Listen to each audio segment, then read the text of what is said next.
হযরত ইকরিমাহ রহমাতুল্লাহি আলাইহি থেকে বর্ণিত। তিনি বলেন, ইরাকের কিছু লোক এসে জিজ্ঞেস করল, হে আব্দুল্লাহ ইবনু আব্বাস, জুমুয়ার দিনের গুসলকে আপনি কি ওয়াজিব মনে করেন?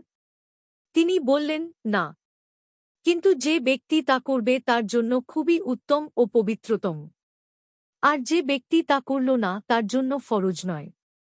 কিভাবে জুমুয়ার গুসল শুরু হল তা আমি তোমাদেরকে বলেছি।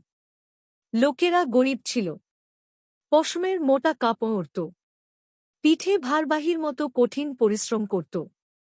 তাদের মসজিদ ছিল ছোট ও নিচু চালার খেজুর ডালের চাপড়া।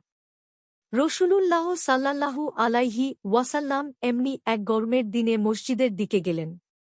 মানুষ পশমের কাপড় পরে ঘামে ভিজে গিয়েছিল। তাদের শরীর থেকে দুর্গন্ধ বের হচ্ছিল। এতে একে অপরের দুর্গন্ধে কষ্ট পাচ্ছিল। রসূলুল্লাহ সাল্লাল্লাহু আলাইহি ওয়াসাল্লামও গন্ধ পাচ্ছিলেন। তিনি সাল্লাল্লাহু আলাইহি ওয়াসাল্লাম বললেন, হে লোক সকল, তোমরা এদিনে গোসল করে মসজিদে আসবে। তোমাদের প্রত্যেকেই যেন আপন আপন সামর্থ্যানুযায়ী ভালো ভালো তৈল ও সুগন্ধি ব্যবহার করে। ইবনু আব্বাস রাদিয়াল্লাহু তাআলা আনহু বলেন, অতঃপর আল্লাহ তাআলা তাদের সম্পদ দান করলেন।